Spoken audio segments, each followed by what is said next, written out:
My name is Mark, and I always thought of myself as a simple, grounded man, dedicated to my family, my work, and the traditions that gave my life meaning. But that all changed one unforgettable weekend. It started innocently enough, a routine hunting trip with someone I barely knew, a favor to my wife. But what unfolded in the woods tested every ounce of my willpower, shattered the boundaries I thought I'd never cross, and forced me to confront desires I never believed I had. I'm sharing this not for judgment, but because this story still haunts me, and it's far from over. Every year, the first weekend of November marks the start of deer hunting season, my favorite tradition. It's more than just a hobby. It's a ritual, a way to escape the daily grind and reconnect with nature. Usually, my wife Lisa joins me at our remote hunting cabin, a sanctuary nestled in 20,000 acres of untouched Missouri forest. We've spent over a decade turning that land into our little paradise, carving trails, building food plots, and perfecting the cabin. But this year, things were different. A few weeks ago, over dinner, Lisa announced she wouldn't be joining me this time. She had been selected to attend a prestigious series of educational reform meetings at the state capitol. While I was proud of her accomplishment, the thought of spending my birthday and the hunting opener alone wasn't exactly thrilling. Normally, I wouldn't have minded, but my wife had been adamant, insistent actually, that I shouldn't go out there alone, not after my heart scare earlier in the year. Her solution, Chloe. Chloe was one of Lisa's colleagues, a young woman I'd met a handful of times at school functions. She was pleasant, bubbly, and far younger than me. Recently divorced, Chloe was navigating life with a kind of optimism that belied the pain I suspected she was carrying. Lisa had arranged for Chloe to join me for her first hunting trip, insisting that it would be good for both of us. I wouldn't be alone, and Chloe would get a chance to learn something new. To say I was skeptical would be an understatement. I'd been looking forward to the solitude, the quiet mornings in the blind, and the evenings by the fire with just my thoughts. Having a tag-along, especially one who didn't know a rifle from a fishing rod, wasn't part of the plan. Friday evening rolled around, and I found myself pulling into Chloe's driveway. Lisa had instructed me to honk the horn, something I'd normally consider rude, but I went along with it. The front door opened, and Chloe emerged, framed by the light spilling out from the house. She was burdened with enough gear to outfit a small army, her cheerful smile lighting up the evening. "Hi, Mark," she called, her voice bright and full of energy. I got out of the truck to help her load her things. "That's quite the setup," I said, nodding to the impressive pile of bags. She laughed. "Lisa told me to come prepared. I might have overdone it." She talked the entire drive to the cabin, her chatter filling the cab with stories about work, her divorce, and random anecdotes about her life. It was a stark contrast to the quiet I'd expected, but I couldn't say I minded. Her energy was contagious, and I found myself smiling despite my initial reluctance. We arrived at the cabin around 9 p.m., the moon casting a soft glow over the clearing. I immediately got to work turning on the power and heating up the place, while Chloe moved into the loft. By the time the fire crackled in the wood stove, the cabin felt warm and inviting. I settled into the great room, flipping on an old war movie, trying to relax. But just as I was beginning to unwind, Chloe called down from the loft. "Is it okay if I use the shower?" she asked. "Sure, go ahead," I replied, barely glancing away from the screen. A few minutes later, I heard the faint creak of the spiral staircase. My attention snapped to Chloe as she walked by, wrapped in nothing but a small towel. It barely covered her, riding up as she moved. My eyes lingered longer than they should have before I forced myself to look away.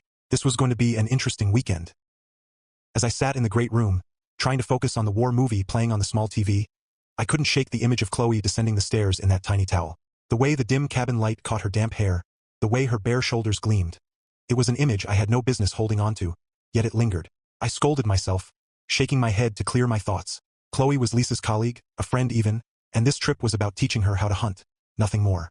The sound of the shower running reached my ears, along with Chloe's soft humming.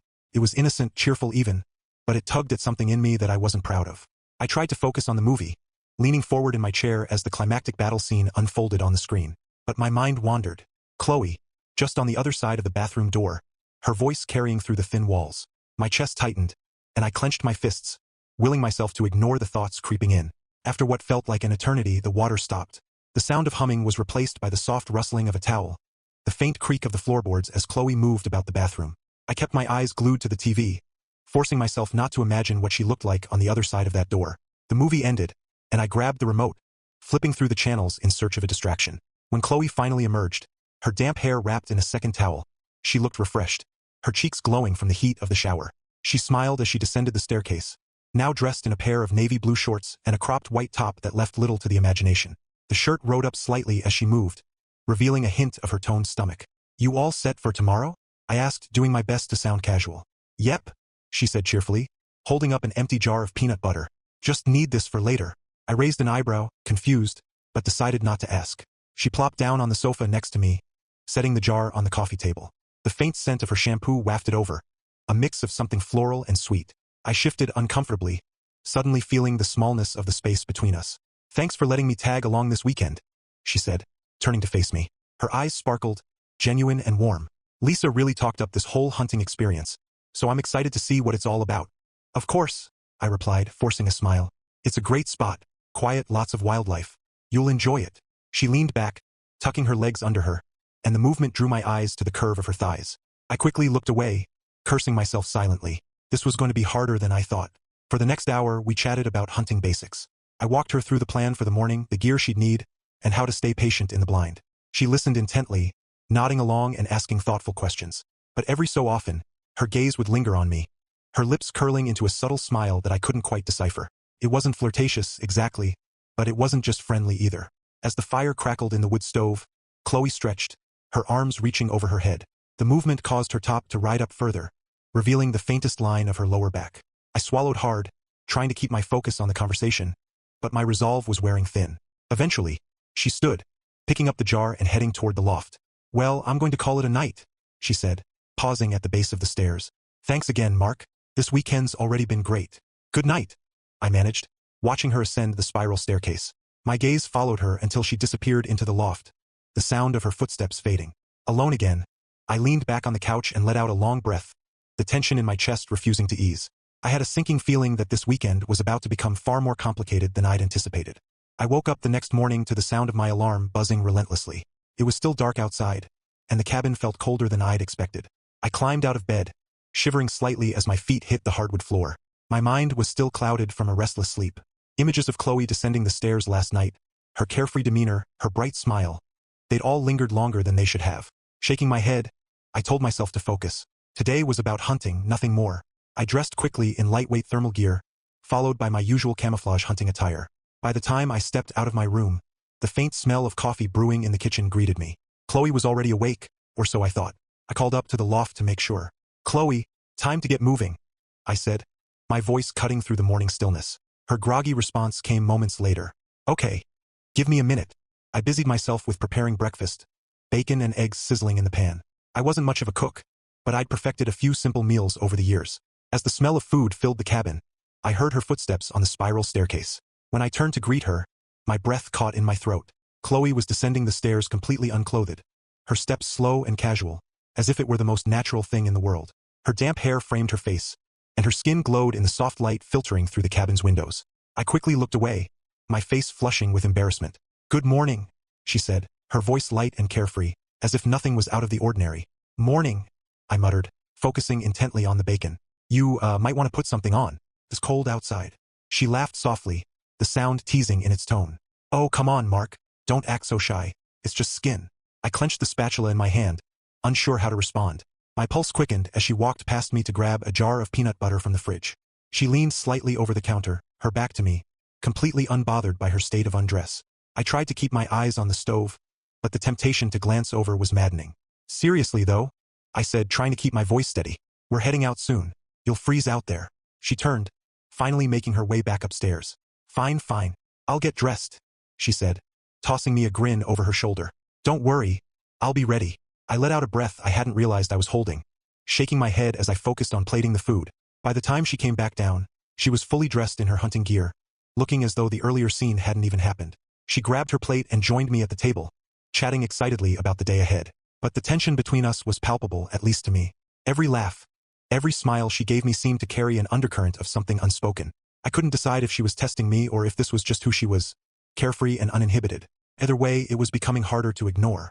After breakfast, we loaded up the ATV with our gear. Chloe climbed onto the seat behind me, her arms wrapping around my waist as I started the engine. The chill of the morning air bit at my face, but her warmth pressed against my back was impossible to miss. She clung tightly as we sped through the woods, the ATV cutting through the darkness. When we reached the hunting spot, I helped her off the ATV and handed her the rifle. "From here, we walk," I said, my voice lower than usual. She nodded, her excitement evident. "Lead the way." As we trekked through the woods toward the blind, the silence of the forest seemed to mirror the silence between us. I couldn't shake the feeling that I was treading dangerously close to a line I had no business crossing. But the way Chloe glanced at me when she thought I wasn't looking, the slight curve of her lips when she smiled, it was as if she knew exactly what she was doing. And somehow, I knew this hunting trip was about more than just deer. The forest was still, the kind of quiet that only the early morning hours could bring. Chloe followed close behind me as we made our way to the hunting blind. Her boots crunched softly on the fallen leaves, the sound barely breaking the silence. I glanced back at her a few times, ensuring she could keep up, but she seemed more than capable, her determination etched clearly on her face. I couldn't help but admire how quickly she adapted, though I tried to keep my thoughts from wandering. When we reached the blind, I stopped and turned to her. "This is it," I said, gesturing to the small structure nestled between the trees. "It's nothing fancy, but it does the job." Chloe nodded, her eyes wide with excitement. "It's perfect." I climbed the short ladder and stepped inside, holding the door open for her. She followed, her presence filling the small space as she took a seat on the bench beside me. The blind was cozy, just enough room for two, with a few small windows that overlooked the clearing ahead. The sun was beginning to rise, casting faint golden light over the trees. It was a sight I had seen countless times, but this morning, it felt different. I handed Chloe her rifle, keeping my voice low. "Remember, safety first. Keep the barrel pointed away, and don't load it until you're ready to shoot." She nodded, her expression serious. "Got it." I leaned back against the wall, watching as she adjusted her position, her movements deliberate and focused. For a while we sat in silence, our breaths the only sound in the small space. The air between us felt heavy, not just from the anticipation of the hunt, but from something else. I tried to focus on the clearing ahead, scanning for any sign of movement, but my thoughts kept drifting back to Chloe. She shifted beside me, her knee brushing against mine. I glanced at her, but she seemed intent on watching the field. I told myself it was nothing, a simple accident, but the small touch sent a jolt through me. I clenched my jaw, forcing myself to stay focused. After a while, Chloe broke the silence. "It's so peaceful out here," she whispered, her voice soft. I nodded. "That's one of the reasons I love it. Just you, the forest, and the quiet." She smiled, her eyes meeting mine for a moment before she looked away. "Thank you for bringing me. I know it wasn't your first choice, but it means a lot." I hesitated, unsure how to respond. "It's not a problem," I said finally. "Everyone deserves to experience this at least once." The minutes stretched on, the tension in the air growing thicker with every passing moment. I tried to shake it off, focusing on the task at hand. Then, out of the corner of my eye, I caught movement. I nudged Chloe gently, pointing toward the clearing. "There," I whispered, "by the edge of the trees." She raised her rifle, following my direction. A young buck had stepped into the clearing, its antlers small but visible. It moved cautiously, its head bobbing as it sniffed the air. "Wait for it to turn broadside," I instructed, my voice barely audible. "You want a clean shot, right behind the shoulder." She nodded, her hands steady as she lined up the shot. For a moment, everything seemed to hold still. The forest, the deer, even my breath. Then the rifle clicked. My stomach sank as I realized what had happened. "No round chambered?" I asked quietly. Chloe frowned, working the lever to load the gun. But it was too late. The buck had bolted, disappearing into the thicket. She let out a frustrated sigh, lowering the rifle. "I thought it was ready," she said, her voice tinged with disappointment. "It's okay," I said, trying to sound reassuring. "It happens. You'll get another chance." She leaned back, her head resting against the wall. "I feel so stupid." "You're not," I replied. "Hunting takes practice. You'll get the hang of it." The mood in the blind shifted after that, the initial excitement giving way to a quiet frustration. Chloe pulled off her jacket, muttering something about it being too warm. I tried to focus on the clearing, but my thoughts kept circling back to her. The way she moved, the way she spoke. It was all becoming harder to ignore. And then, as she sat there beside me, peeling off her thermal layers one by one, I realized the morning wasn't just heating up outside. It was heating up in here too, and I wasn't sure how much longer I could keep my focus. The air inside the blind was warm, almost stifling, as the morning sun climbed higher. Chloe had shed her jacket and was now sitting beside me in just her undershirt and camouflage pants. I tried to focus on the clearing, scanning the tree line for any sign of movement, but the tension in the small space was becoming impossible to ignore. My heart pounded in my chest, though I couldn't say if it was from the anticipation of spotting a deer or the way Chloe shifted beside me, her movements drawing my attention. "Do you always sit out here for hours like this?" she asked, breaking the silence. "Pretty much," I replied, keeping my eyes forward. "Patience is a big part of hunting." She sighed, leaning back against the wall. "I guess I'm not very patient." I chuckled softly. "It's something you learn over time. Being out here teaches you how to slow down, how to be still." She glanced at me, a faint smile on her lips. "You seem good at that. Being still, it's calming." I didn't know how to respond to that, so I nodded, trying to dismiss the strange warmth her words stirred in me. She shifted again, this time pulling off her thermal top, leaving her in a snug-fitting tank that clung to her in a way I couldn't ignore. My throat felt dry, and I told myself to look away, but it was like trying to ignore the sun. "Much better," she said, exhaling as she leaned forward to stretch. It's so stuffy in here. Yeah, well, it'll cool down when the sun dips, I muttered, struggling to keep my focus on anything but her. The silence stretched, the air growing heavier with each passing second. Chloe seemed oblivious, or maybe not. She leaned back, letting her head rest against the wall as she closed her eyes. The curve of her neck, the way her chest rose and fell with each breath. It was maddening. I clenched my jaw, gripping my rifle tighter, as if that could steady me. Do you ever get lonely out here? She asked suddenly, her voice soft. I blinked, caught off guard. Sometimes, I admitted, but it's part of the experience. Being alone helps clear your head. She opened her eyes and turned to me, her gaze steady. I think I'd go crazy being alone like this.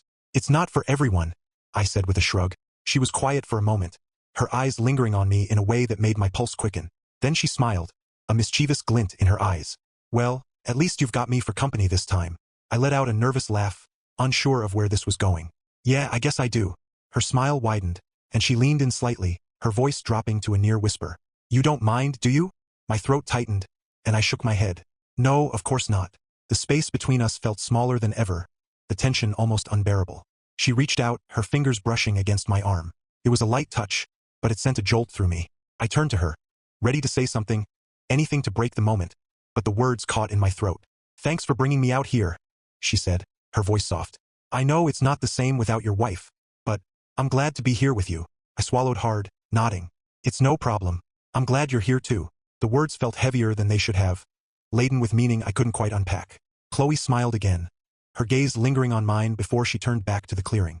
I tried to follow her lead, forcing my attention outward, but the line between us had already begun to blur.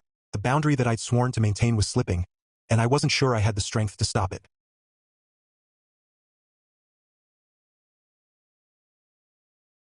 The sun was dipping lower, casting golden hues across the treetops, but I could barely focus on the beauty of the forest. Chloe's presence beside me had become almost magnetic, her every movement commanding my attention no matter how hard I tried to resist. We sat in silence, waiting for another chance at spotting a deer, but the real tension wasn't out in the woods. It was in the blind. She shifted beside me, her bare arm brushing against mine. The contact was brief, almost innocent, but it sent a jolt through me that I couldn't ignore. I tightened my grip on the rifle, willing myself to concentrate on the task at hand. I'm sorry about missing that shot earlier, she said softly, breaking the silence. It happens, I replied, my voice more gruff than I intended. Everyone misses sometimes. She turned toward me, her expression earnest. Do you think I'll get another chance? I glanced at her, meeting her gaze for a moment too long. Maybe. Deer are unpredictable, but you have to be ready. She nodded, her lips curving into a faint smile. Thanks for being patient with me. I didn't think this trip would be so intense. The way she said intense made my heart skip a beat. I looked away, pretending to scan the clearing. It's all part of the experience. Silence fell again, but it wasn't the peaceful kind. It was charged, the air between us thick with unspoken words. Chloe shifted again, this time leaning forward to adjust her boot. Her hair fell over her shoulder, brushing against my arm as she moved. I could feel the heat of her skin, the faint scent of her shampoo lingering in the air. I tried to tell myself it was nothing, that I was imagining things, but then she turned to me, her eyes searching mine. You've been quiet, she said, her voice low. What's on your mind? I hesitated, unsure how to answer. Just keeping an eye out for deer. Her smile widened, but there was something knowing in her gaze. You're a terrible liar. You know that? I chuckled nervously, shaking my head. I'm not lying. She leaned in closer, her voice dropping to a near whisper. You're distracted. I can feel it. I froze, my heart pounding in my chest. Chloe. She placed a hand on my arm, her touch light but deliberate. You don't have to say anything, she murmured. I feel it too. My breath caught in my throat. This wasn't happening. Couldn't be. But the look in her eyes, the warmth of her touch. It was impossible to deny. The boundary I'd been so determined to maintain was crumbling, and a part of me didn't want to stop it. I looked away, trying to gather my thoughts. This isn't right, I said, my voice barely audible. Maybe, she replied, her tone soft, but it doesn't feel wrong. Her words hung in the air, challenging everything I thought I knew about myself. I wanted to argue, to push her away, but the truth was, I didn't want to. For the first time in years, I felt something stir inside me, something I hadn't even realized was missing. Chloe, I began, but she silenced me with a gentle touch to my cheek. It's okay, she whispered. You don't have to say anything. And in that moment, as the last rays of sunlight painted the sky in shades of orange and pink, I made a choice. It wasn't a conscious decision, but rather an instinctive surrender to the pull between us. I leaned in, closing the distance, and for the first time, I let the boundaries fall away completely.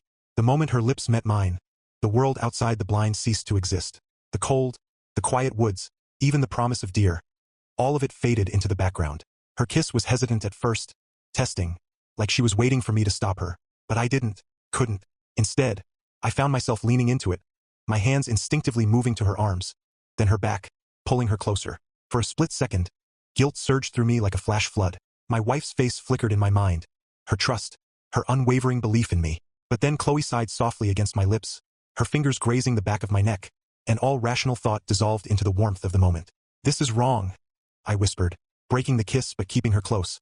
My forehead rested against hers, and I could feel her breath against my skin. "Maybe," she replied, her voice barely audible. "But does it feel wrong?" I didn't answer. How could I? She was right, it didn't feel wrong. It felt exhilarating. Like a door I never knew existed had been thrown open, flooding me with sensations I hadn't felt in years.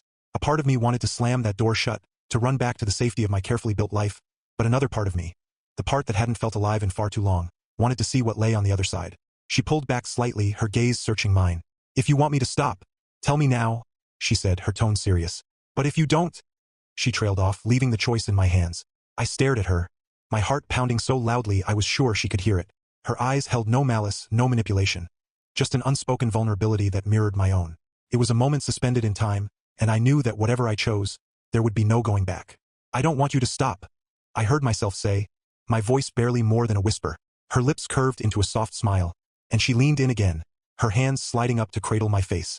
This time, the kiss wasn't hesitant. It was deep, deliberate, and filled with a passion that ignited something in me I thought had been long extinguished. My hands found her waist, pulling her closer until there was no space left between us. We sat like that for what felt like hours, the outside world a distant memory. Every touch, every whispered word, every stolen glance felt electric, charged with the knowledge that we were crossing a line that could never be uncrossed. But in that moment I didn't care. For the first time in years I felt seen, wanted, alive. Eventually, the cold began to seep into the blind, and she shivered against me. I pulled away reluctantly, my hands still resting on her hips. "We should head back," I said, my voice rough with emotion. She nodded, but she didn't move right away.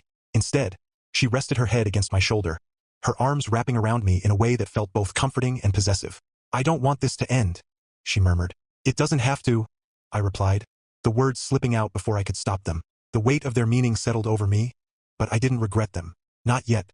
We dressed in silence, the tension between us now a tangible thing. As we made our way back to the cabin, I couldn't help but steal glances at her. The way her hair caught the fading sunlight, the curve of her smile when she caught me looking. The guilt was there, lurking in the back of my mind, but it wasn't enough to overshadow the warmth that had taken root in my chest. Back at the cabin, as the fire crackled and the shadows danced on the walls, she sat across from me, her gaze steady and unreadable. "This changes everything, doesn't it?" she asked softly. I nodded, unable to look away. "Yes, it does." The silence that followed was heavy, filled with unspoken fears and unacknowledged truths. But there was also something else, something unspoken but undeniable. A connection, a spark, a beginning. And in that moment, I knew there was no turning back. The cabin was silent, save for the occasional crackle of the fire. Chloe sat across from me, her hands cupped around a mug of tea, her eyes focused on the flames. I could see the tension in her shoulders, the way she kept stealing glances at me when she thought I wasn't looking. The weight of what we had done lingered between us, thick and suffocating. I couldn't stop replaying the events of the morning. The heat of her touch, the way her lips had lingered on mine, the sheer electricity of it all. But now, as the reality of our choices began to sink in, the thrill was replaced by something heavier. Guilt, fear, doubt. "We need to talk," I finally said, breaking the silence. She looked up at me, her expression unreadable. "I know," she replied softly, setting her mug down on the table. "But I don't even know where to start." I leaned forward, resting my elbows on my knees and running a hand through my hair. "What happened out there? It can't happen again." Her lips tightened, and for a moment, I thought she might argue. But then she nodded, her gaze dropping to her hands. "I know," she said quietly. "I knew it was wrong, even while it was happening. But," she trailed off, her voice catching. "But what?" I pressed gently, needing to hear her say it. She hesitated, her fingers fidgeting with the edge of her sleeve. "But it felt real," she admitted, her voice barely more than a whisper. "It felt like something I've been missing for so long, and I didn't want to let it go." Her words hit me like a punch to the gut because I understood exactly what she meant.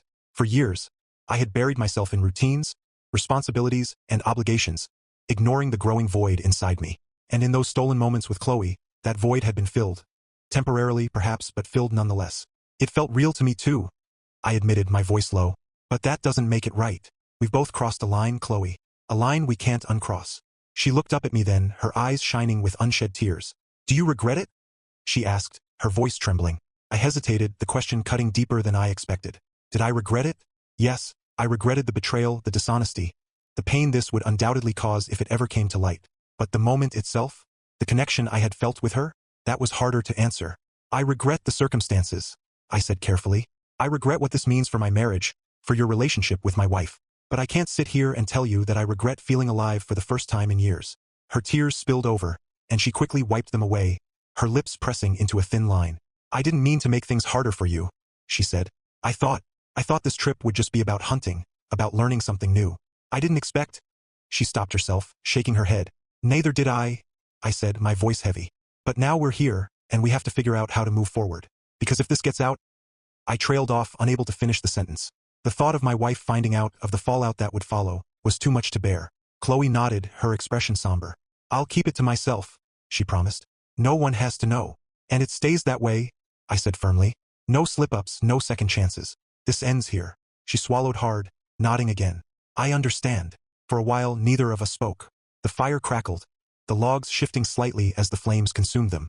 I stared into the embers, wondering how something that had burned so brightly could fade so quickly, leaving only ash in its wake. Eventually, Chloe stood, wrapping her arms around herself as she turned toward the stairs. I think I'll head to bed, she said softly, not meeting my gaze. I nodded, watching as she ascended the spiral staircase, her footsteps light but deliberate. When she disappeared into the loft, I let out a long, shaky breath, my head falling into my hands. The weight of the day pressed down on me, suffocating and unrelenting. I knew I couldn't change what had happened, but I also knew I couldn't let it define me. My marriage, my family, my integrity, they were all on the line now. And no matter how tempting it was to dwell on what might have been, I couldn't afford to let this mistake ruin everything I had built. As I stared into the dying flames, I made a silent vow to myself. This would be the last time. The last time I let my desires override my judgment. The last time I put everything I cared about at risk. But even as I made that promise, a small, treacherous part of me wondered if I truly had the strength to keep it. Looking back at everything, one thing became painfully clear to me. Our actions, no matter how fleeting or driven by emotion, always carry consequences. In life, boundaries matter. Temptation can feel overwhelming, but it's essential to think beyond the moment and consider the damage it may cause to those we care about. Trust and loyalty are fragile, and once broken, they can rarely be repaired. If there's emptiness or unmet needs in a relationship, the right step is to address them openly, not seek fleeting solutions elsewhere. The cost of dishonesty is too great, and the peace of a clear conscience is priceless.